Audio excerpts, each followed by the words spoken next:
Chapter 851, Dwayne Dance's New Business. Leonard stared intently at the portrait of Sherlock Moriarty.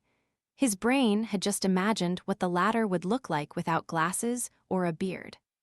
Although this could be quite different from the actual situation and was more of a product of imagination, Leonard increasingly found Sherlock Moriarty very familiar, as though he had known him before. "How is that possible? He's long dead, and I buried him with my own hands." Leonard couldn't help but shake his head as he muttered with a scoff. Just as he said that, his expression froze because the person in his memories held a huge secret. This person had strangely escaped the influence of 2049 without the help of others. This person used 2049's uniqueness to finish off a sequence 7 Beyonder. And back then, he was only a seer who isn't good at combat. This person had managed to summarize the acting method within a very short amount of time, and he had advanced to sequence 8 at an extraordinary pace. This person possessed a high-sequence sun domain charm and had used it with Captain Dunn Smith, who wielded a saint's ashes, successfully finishing off Megos, who was pregnant with an evil god spawn. This person's sequence 8 Beyonder characteristic had been taken away by N.C. Zangwill, but Captain Dunn Smith's sequence 7 Beyonder characteristic was left behind. Perhaps it wasn't because N.C. Zangwill had taken away the Beyonder characteristic which had appeared, causing it to be missing from the scene, but that it had never formed to begin with. Leonard Mitchell suddenly jolted to his senses as he observed Sherlock Moriarty's portrait again. 10 seconds later, he squeezed the words through his clenched teeth, "Klein Moretti." He found that the mysterious detective, Sherlock Moriarty, looked more and more like his former teammate, the hero who saved Tingen, Klein Moretti. And this was under the scenario of him being without the clear discrepancies of glasses and a beard. Leonard's had fingers clenched tightly at some point in time as his joints suffused with a whiteness. After a moment, he let out a clear pant as he picked up Sherlock Moriarty's dossier again. This time, he flipped with a target in mind, roughly to the time when Sherlock first appeared in Backland, early September. And this wasn't long after Klein Moretti had been buried. Leonard Mitchell's green eyes turned dark as he instinctively flipped through the dossier. Then he saw a name, Lanevis. This was one of the masterminds behind the evil god's descent in Tingen City. He was one of the main murderers who led to the death of Dunn Smith and Klein Moretti and the other Nighthawks. And Sherlock Moriarty's second record in Backland was his investigations at the dock for a serial murder, thus bumping into the disguised Lanevis. After this, the true creator's plan of descending was foiled, and Lanevis died in the sewers. His body was scattered with tarot cards, making it identical in style to the subsequent hero bandit Black Emperor. He didn't forget the harm that swindler brought. Leonard whispered silently, his expression softening. He quickly flipped through the documents and sat in his chair, motionless for an extended period of time. It was as though he had fallen asleep from the shadows brought about by the light. After a few minutes, Leonard finally moved.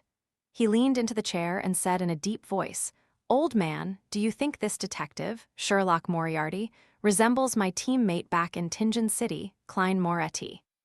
In his mind, the aged voice said after some hesitation, "The one who joined the Nighthawks because of the Antigonus family's notebook." "Yes," Leonard answered in a heavy voice. In his body, the parasite said after 2 seconds, "There's some resemblance." After receiving the reply, Leonard once again fell silent. After a long while, he took out a gold pocket watch and snapped it open to determine that it was still morning. Leonard snapped the pocket watch closed and stood up, nearly overturning the stack of documents. He hurriedly reached out his hand and held onto the documents. Then, he left behind a note, saying that he had found certain clues and planned to head out to do some investigations, thus making it possible that he would return very late. Let me see if someone is pretending to be Tingen City's hero, or if you've always been wearing masks, a secret organization member who sneaked into the Nighthawks. Your true motives aren't much loftier than in C. Zangwill. You were also targeting something behind Channy's gate. Leonard no longer had that aloof attitude as his eyes narrowed, as he quickly left St. Samuel Cathedral's basement. In Hillston Borough, outside a building with quite a unique architecture. Dwayne Dance got off his carriage and saw the building that was built in the style of the late Fourth Epoch. The building was mostly comprised of huge stone slabs, creating a total of 4 stories. The windows on each level were like a door, and it was matched with a tiny balcony. Its entire facade had been weathered by the elements, revealing a sandy yellow color. The stone columns and arches held up a refined porch that made it seem rather magnificent. This was the East Balham Military Veterans Mess. Klein waved his cane and pointed at the building before him and said with a smile, "It has quite a historic feel." Member of Parliament Macht nodded in reply. Even though it's a building built in an ancient style, it still has more than 100 years of history. As he spoke, he led Dwayne Dance into the club and said to the lady at the reception, "Dwayne Dance, unofficial member. I'll be his recommender." With that said, he turned to the tycoon and explained, "Not only have you not served in East Balham, but you have never participated in the wars that happened there. You don't even have a military background, so there's no way for you to be an official member. However, even being an unofficial member will allow you free entry and the use of the various facilities. You will be able to enjoy the delicious food and alcohol and get to know different friends."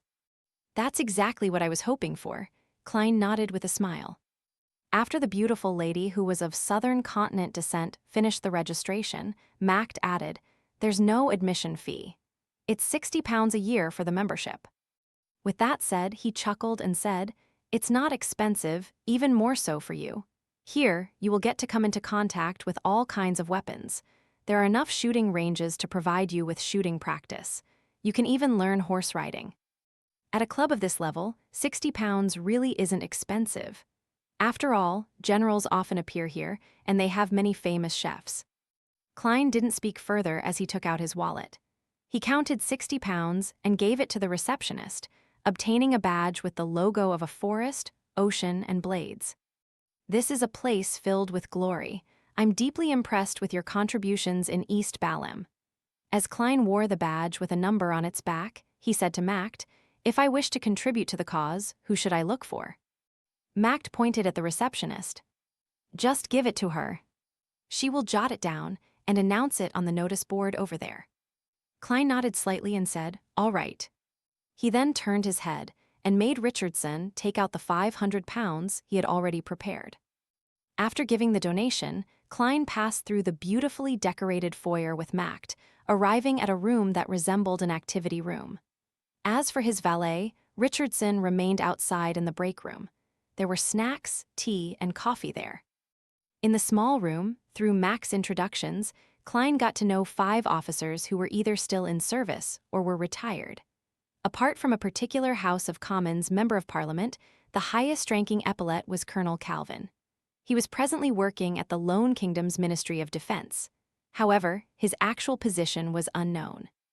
According to what Klein knew, for quasi-high-ranking members of the military at the rank of colonel, they were mostly beyonders, mid-sequence beyonders. Macht, Calvin, and company quickly began chatting. Klein didn't interject as he seriously listened to their conversations, occasionally echoing a sentence or two. In this relaxed atmosphere, Calvin suddenly turned his head and said to Dwayne Dance, "I heard you were often active in West Balham." The colonel had a long face like a donkey's, but it didn't look comical at all. His gaze was rather deep. Klein smiled and replied, "Yes, that place is more chaotic than East Balham." Calvin laughed when he heard that. "Of course, Inti's made too many mistakes over there." He paused and continued asking, "How is your relationship with the people from Inti's over there?" Klein didn't understand the colonel's motive as he bit the bullet and said, "It's all right. They're all very greedy." In fact, he didn't know a single one. He had only heard Anderson mention a few names and their corresponding matters. Calvin nodded and raised another question. "Are you familiar with the tribes over there, as well as the resistance?" "I know some," Klein answered vaguely. He only knew one Inti's military leader of the resistance. It was the former Inti's princess, Queen Mystic Bernadette. Calvin laughed as he took a sip from his cup of red wine. During this process, no one spoke, including Macht. After putting down his cup, Calvin looked at Dwayne Dance again and said, "This is the thing. Every year, we would obsolete many rifles and cannons, and directly destroying them or processing them is too much of a waste or costs too much. It's not a good solution. I'm not sure if you're interested in buying a batch and selling it to West Balam. You can sell it to the regions ruled by Intis, selling them to the tribes and resistance. Trust me, this is definitely a very lucrative business. Of course, it's also very dangerous. If you're caught by Intis in West Balam, we will disavow you. This is making me an arms dealer. This is one of the most lucrative businesses. Although I'm not familiar with West Balam at all and lack any connections, I can sell it to Queen Mystic or the Resistance at the Rorsted Archipelago." Klein was tempted as he deliberately wore a mixed and hesitant expression. "I've never done such things before, but it's definitely attractive enough." Calvin laughed and said, "There's no need to rush to a decision. This is a very important matter that requires serious thought. Just give your answer to Macht before the end of the week."